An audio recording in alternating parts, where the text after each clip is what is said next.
You know what I really miss? I miss those small films that used to be made. Films that may not have any big stars or like massive sequences, dance ho ya action ho. But they were amazing stories. Films like Masan come to mind, or Piku, or even Karwaan. Because what these films really did is make a space for people like you and me, who understood what this film wanted to say. These films represented people like us at different points in our lives. And these are films that feel like a warm hug on a day that you want to probably just sit by yourself and think about life. Today on Just Too Filmy, I'm actually speaking to someone who made a film like this in 2018, Akarsh Khurana. He wrote, directed, and even wrote some of the songs in this wonderful gem of a film called Karwaan. When it released, of course, it did earn a decent theatrical run, but over the last 7 years, Karwaan has truly attained cult status. So 7 years hence, I'm sitting down with Akarsh today in this beautiful, comfortable setting with all the green in the background, maybe as an ode to his film, to ask him how he ended up making Karwaan. I think you'll really enjoy this chat. Come, let's say hi to him.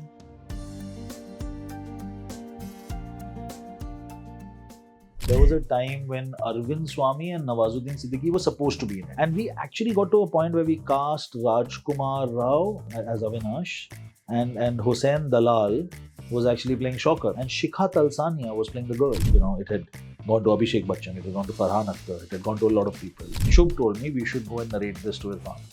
I've always seen Irrfan as Shaukat, if at all, not necessarily as Avinash. But, of course. How do you go and say, you're not playing Avinash, you're playing... Yeah. He was like, I really like the script, but don't make me play Avinash. The first time I made a cold call to Prateek Kuhad. I met Prateek Kuhad 2 years after Karwaan released for the first time in my life. We never met each other. Heartquake, the song, I wrote it as a joke. And the way Papon sung it with so much... with so much feeling. I was like, what's going on with you? Like, how are you feeling so much? What do you learn from Karwaan?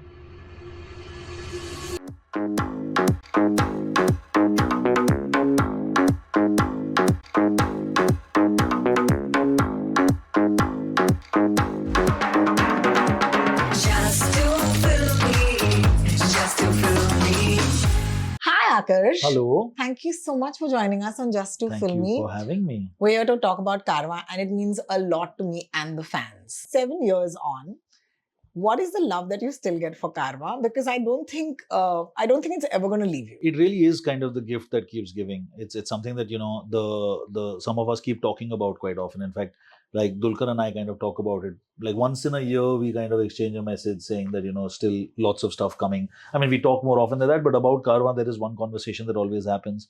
And Shubh Shivdasani is actually a very important person that I'll talk about later. She was actually the creative producer on the film.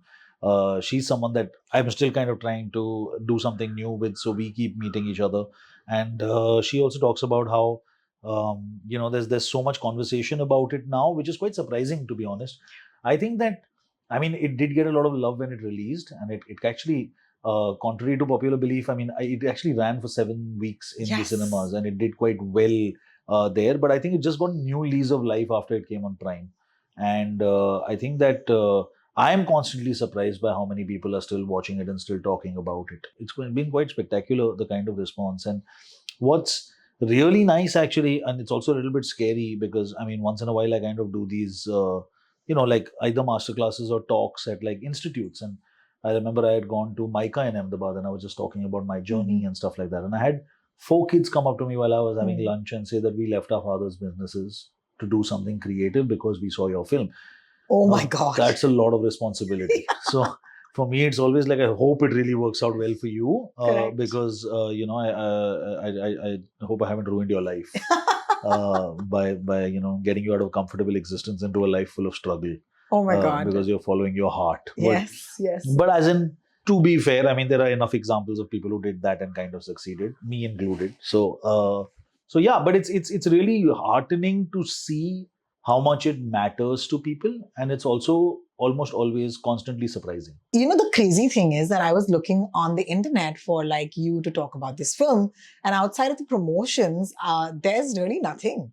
Because I don't know if you sat down with people and discussed this film at length at any point, because that's the opportunity that I feel we have today with you. So Yeah, I don't think there's been a specific conversation about this. I do feel like I've spoken a lot about it when I go to these kind of panels, or yes, so I know yes. there've been a lot of conversations about that. But yeah, I don't know if there's actually any kind of documented Yeah, but I conversation remember about. like reading an article which said that Bijoy was the person who told you that two bodies get mixed up. Yes, it was an article. It was a news article that this happened in the Gulf somewhere, and it was an article Yes. that Bijoy actually brought to my notice. There was a phase when Bijoy, Adhir Bhatt, Yeah. a friend of mine, and I were working quite closely with Bijoy on multiple projects. I also acted in David, which Bijoy Yes. directed. So around that time, we were kind of creating a lot of stuff together. And there was this article that Bijoy had liked, and he really wanted to do something about it. And I Mm. think that he had kind of toyed with making something about it for a while. Mm-hmm. I didn't know about that, and then he shared it with me, saying that this is something that I've always found as a very interesting idea. And when I read it, I laughed, and he said that that's great. That's the reaction I wanted, because it's actually a very tragic piece of news. So he shared this, and he said that, look, maybe I'm not doing this anymore right now, but if this is an idea that you like, why don't you run with it? Amazing. And I shared it with Adhir, who has a very dark sense of humor, and we were like, okay, this is great. This is something that we can build on. There is something over here, and I think that's where it kind of started. Wow. So And then you guys wrote this film.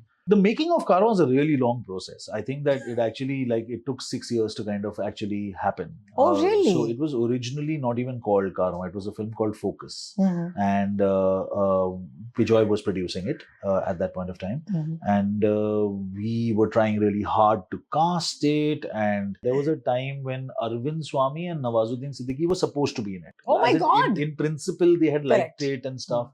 And then it didn't work out for whatever reasons, and it's also all very blurry now.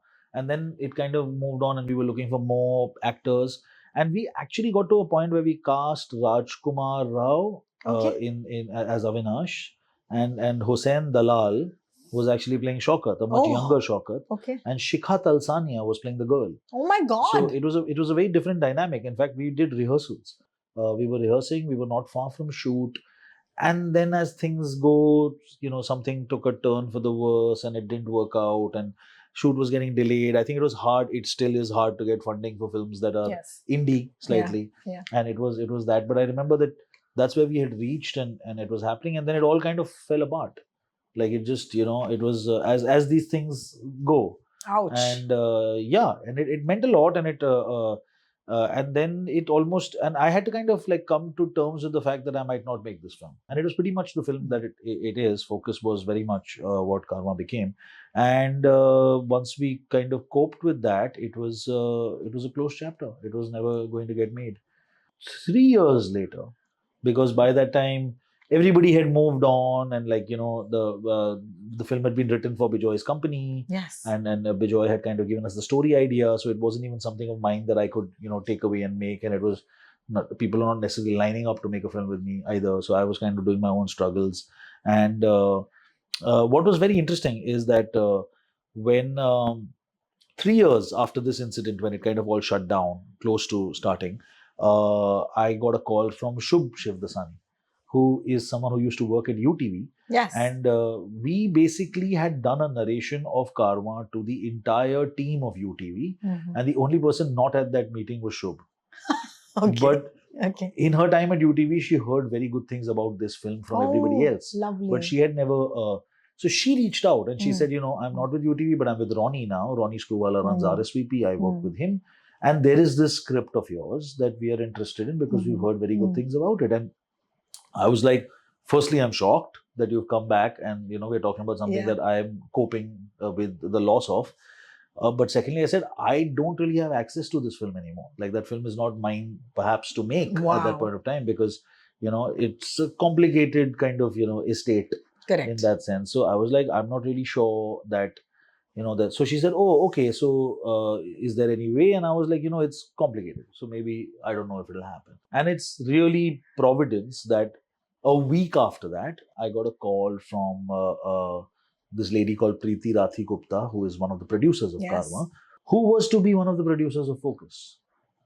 And she said, can we meet? And I went to meet, and it was about something else altogether. It was about an idea her brother had, and it was something similar to an idea I once had, and we were just shooting the breeze and talking about if we could make a film out of this idea, which was like a comedy thriller kind of space. And it was a good meeting, and it was one of those speculative meetings.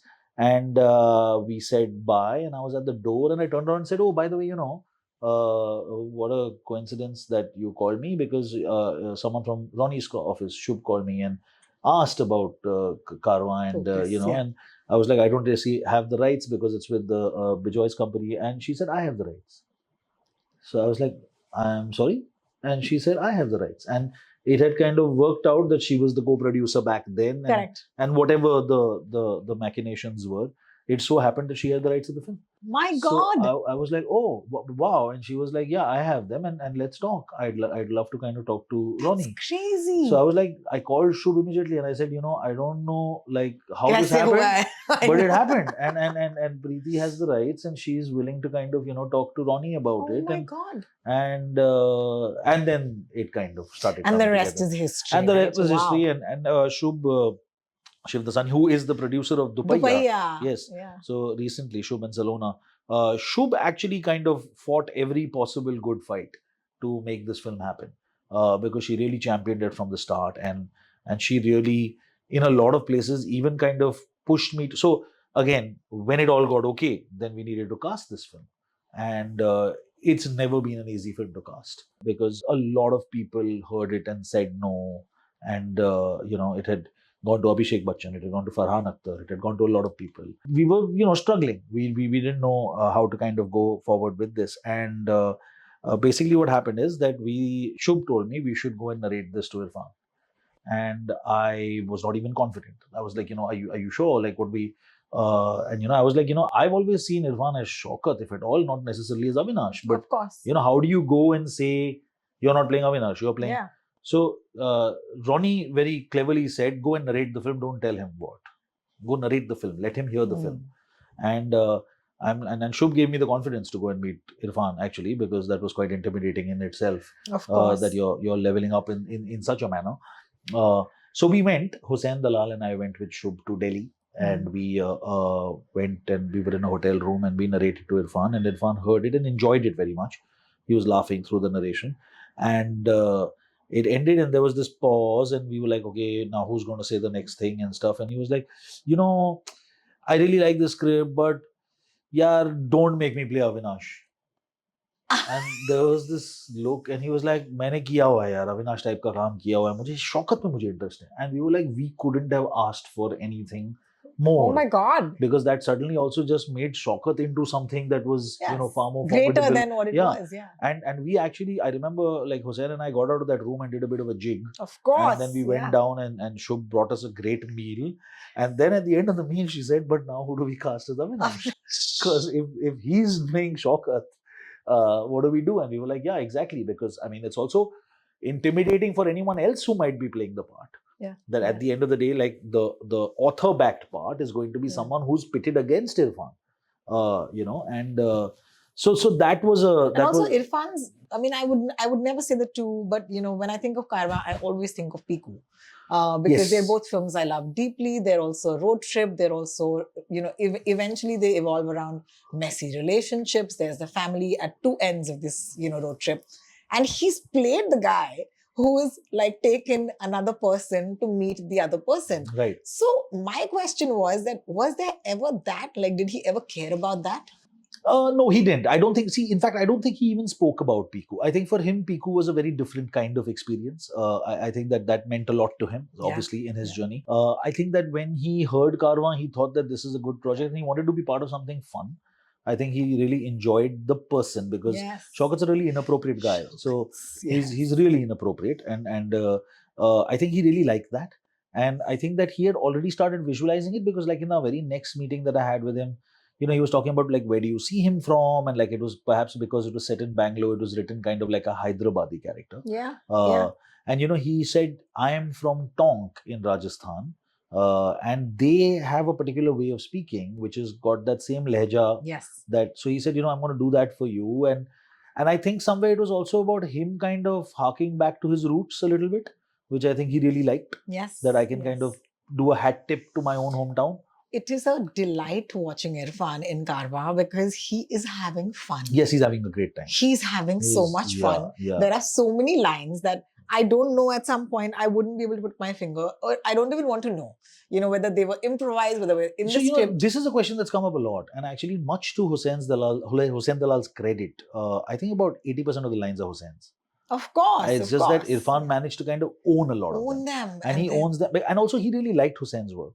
And in fact, at one point in time, when he wanted a scene reworked, in fact, Hussain came down for the shoot and he fixed it because he liked his work. And he just made it sound so much like his own that it all feels like improv.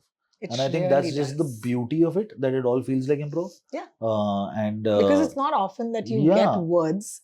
Maybe Hussain wrote it keeping in mind that he's writing it for Irrfan. I don't know. I think originally we didn't know who it was. Okay. I mean, in fact, at one point in time, Hussain himself was playing that part. Yes, yes. But I think we did kind of, we kind of tweaked it to kind of accommodate the way that Irrfan would be playing it, certainly, as in a later draft. But and even in your first iteration of the script, you mentioned that, one of the first people who you thought would be cast would be Arvind Swamy. So my question is that, was it always this South Indian hero who would be part of this narrative? Because for me, Karwaan is more pan-Indian than, what they call pan-Indian today. It was. So I'll tell you, the journey that they take, which is Bangalore to Kochi, is a journey I have taken multiple times. Yes. And so I've spent time in Bangalore. I'm madly in love with Kerala. I've done the drive through Mudumalai and Bandipur. Yes. So it all was the world I knew very well. It was that. And it was always meant to be... so I knew that we were doing a Bangalore-based story, which is fairly cosmopolitan. But the way that Shocker turned out, I did want the lead to be... But, the... non-caricaturish educated South Indian. Correct. And South Indian again is, it's too broad. It's too broad, yes. In that sense. But the point is that I wanted it not to be playing on the comic way that we've looked at, people from the South. Yes, in Hindi cinema sometimes. Yes. Yes. So it was just, and I had interacted with so many people from Bangalore, who in the theatre journey. That I knew that there are enough living examples of being able to pull off something straight. Correct. So it was always that, yeah. So again, when it was Arvind and Nawazuddin at some point of time, back in the day, it kind of was trying to. I mean, that was what was ideal. We would have, of course. I mean, if someone else had kind of agreed along the way, we would have tweaked stuff for that. Yes. And having said that, it was Shubh again who suggested Dulquer. Oh, and, lovely. We were just sitting somewhere one day and we were talking about it, and she said, what about Dulquer Salmaan? And I had only seen Charlie. And I was like, because I'm only seen Charlie, I don't know if this is the same guy. Because Charlie is such a larger than life crazy character. And she was like, why don't you look at some of his other stuff? And then, I remember I saw, I back to back, consecutive days, I saw Ustad Hotel and I saw Bangalore Days. And I saw a film called Kali. Yeah. And I was like, this guy has tremendous range. He's fab. Like, I was just like, he pulls off everything. And so she said, let's hook up a meeting with him. Like, we can make it happen. And I was like, sure, if you think that, because again, you're thinking viability, you're thinking all those things. I don't know any of these things. But I was like, yeah, let's go and meet him. Let's do it. And then we flew down to Chennai and we were to meet in a hotel. And he was the most unassuming chap. He walked in with no airs. We sat in the lobby, like in a corner, and did a narration. Yeah.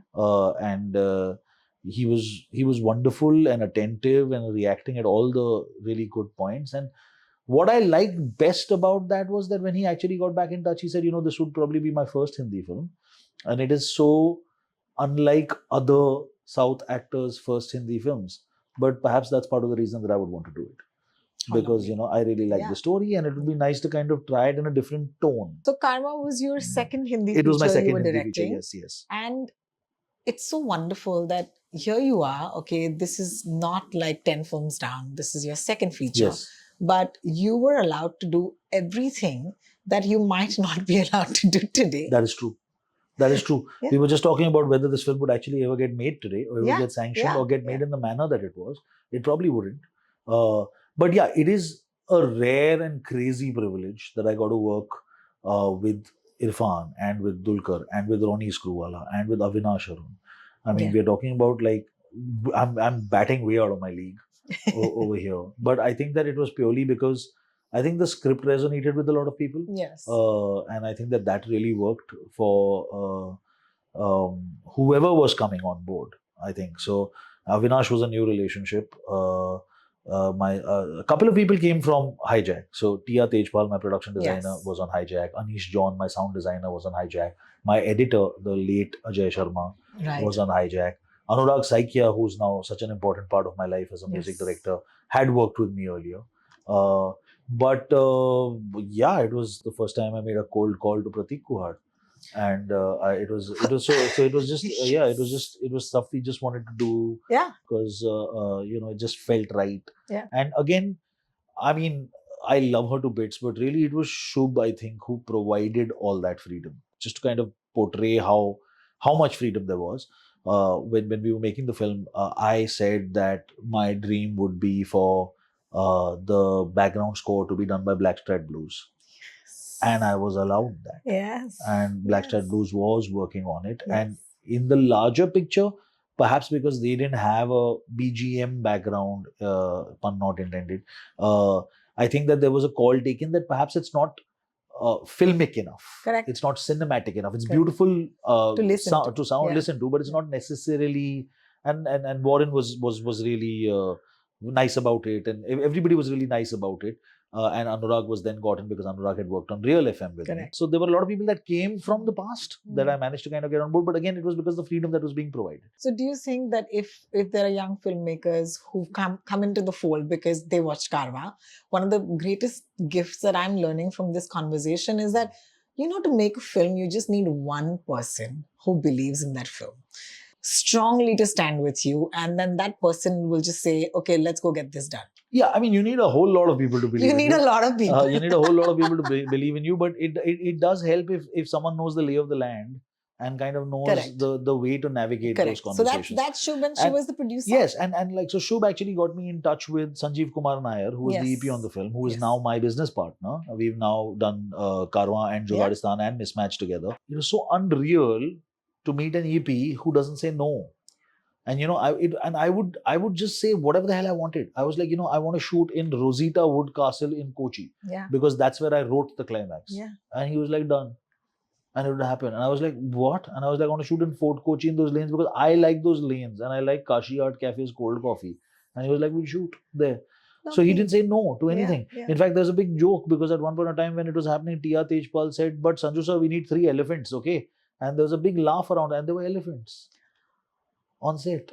And I was like, what? And we were like, yeah, of course, like it's going to add a whole lot of value, but it was kind of like half knowing that you'll say no. Of course. That, because the elephant license is a nightmare and everything is a nightmare. And I was like, okay, but this, so it was just that, I mean, it's also, I think shooting Karwaan was really just, it spoiled all of us as an experience. I don't think that anything has ever matched up. Yeah. Like anything most of us have done. And when we talk about it, never felt as good. Yeah. Before or after has never felt as nice as that. Yeah, and then you threw in some gems. I remember not expecting to see Amla ma'am there. Oh yeah. Wow, like that was so special. That was great. Also, Irrfan's track in the hospital is its own movie. Like it's its own movie where he sings to her and he sings, the song, and it's so amazing. It's a hat tip to the original Karwaan. And I think it's so awesome. So these things, I think, this is the reason why people love this film so much, because it's such a serious film, but you're laughing through it. Yeah, and I think it came from the nature of the way that it was being made. I think that everyone was just really having a good time. And, Heartquake, the song, I've written it. Yes. I wrote it as a joke. I wrote it as a joke because I was talking to Anurag and I was like, so Chota Sa Fasana I wrote seriously and all of that. And Arijit was singing it and all of that. And he was like, you've told me it's a hospital song. You've told me it's funny, but it's romantic. I don't know. It's a really weird brief. Like, how the hell am I supposed to do this? There's a guy in a hospital and it's romantic. And like, you're actually going to shoot it like around ICUs and shit. Yeah. And it's got to be Shaukat speak. but it's got to Correct. be romantic. Correct. And I was like, yeah, so what's the problem? So he was like, I am not being able to visualize it. So I wrote it as a joke. And I said, Correct. this is it, here. Okay, it's going to be something like this. Oh my And God. he was like, oh, okay. And then 3 days later, he played it for me Oh with those man. words. And I was like, oh, okay. So now we'll get a lyricist. So he said, no, this works. I was like, you want a song called Heartquake? Yes. and he was like, yeah. So, and I think it was finally, I think Shubh who signed off on it. So there was another song at that point of time. There was a backup song that we had for that sequence. It was um, there's a folk artist called Megha Shriram, Yes. who has done some theatre with me, and she had a song called Madam, which was a very funny love song. And I was kind of trying to get that. I always wanted that, but then, I started having second thoughts. Yes. Because I was also kind of feeling like it was perhaps more energetic than I wanted it to be. And at the same time, I think Megha got an offer from someone else for that song. So she was like, can we, I might kind of. So I said, okay, maybe let me try and look at an alternative. And then it kind of worked out. But yeah, so. I love it. To yeah, quote so, the great Akarsh Khurana, ए मोहतरमा तू ना शर्मा आगे मैं कोई creep आशिक हूँ कोई creep नहीं.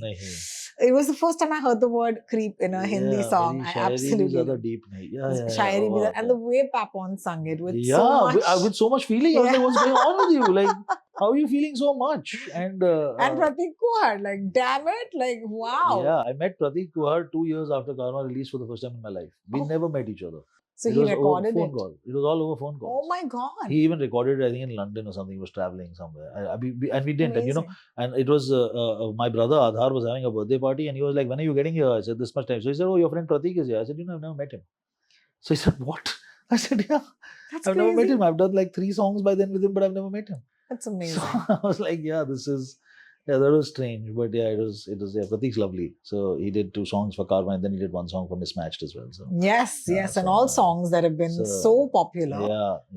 I think what struck me about this film is the sort of hold, or the choke hold, as they say, it has on young people.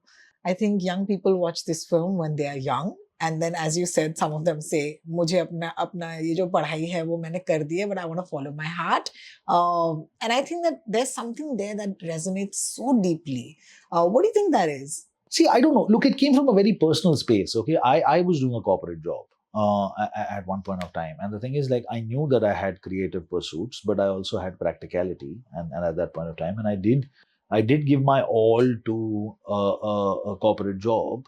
It was a movie marketing job, so it wasn't very far away from the world that I loved. But it was a job at the end of the day, and I was kind of balancing theatre. I remember we were doing a play at that time. We used to work for Warner Brothers. I was with Columbia TriStar. And I was working with them, and I remember that. I remember that there was this moment which was kind of like an epiphany for me, where it was like, why am I doing this? Because if this is not giving me the joy that and then I quit, made a very bold move, and I quit, and then I got no work and I regretted quitting, and then I almost went crawling back and begging for my job, and then I felt very sick, and then I couldn't get that job, and then all of that. But I think that there is, I don't know about young people today, quite honestly. I think young people today do pretty much what they want, but I do think that there was a generation that felt fairly straitjacketed by expectations. Yes, of course. And I think that it kind of resonates with them. And I do think that maybe it's also slightly the second tier towns, where there is a lot more pressure in terms of achievement. So that even if you do have some kind of creative bent of mind, you're not really allowed to explore that. Today, I think it's a lot more open. Today, I think, I don't know how relevant that struggle is. But what I find amazing is that you took every tenet of whatever works in Hindi cinema and you threw it out. You didn't have a leading lady.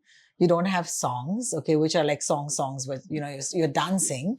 You have 3 characters of different ages. Yes. Okay, and you have a sad beginning. And which is treated extremely like, I still remember how that phone call comes to him. That phone call is so funny.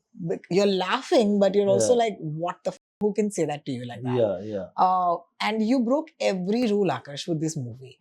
And it still did what it did. It still ran for that many weeks. So what did it teach you about? Like, do you go back to it and what do you learn from Karwaan? See, it's a very idealistic thing to kind of say that that stand by what you believe in and make that, and really because there are so many factors at play, quite honestly. So it's about finding that balance a little bit.